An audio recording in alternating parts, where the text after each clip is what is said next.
உனது அருள் இல்லாமல் எது நடக்கும் ஈஸ்வரா? பௌர்ணமியில் பக்தியுடன் கிரிவலமாய் வந்திடுவோம்.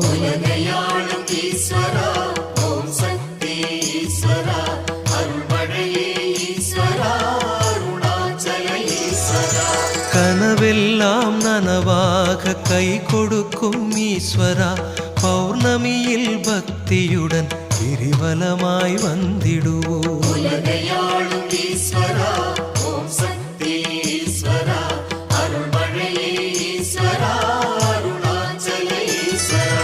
மனமுருக வேண்டிக் கொண்டால் மனமிறங்கும் ஈஸ்வரா, பௌர்ணமியில் பக்தியுடன் கிரிவலமாய் வந்திடுவோம்.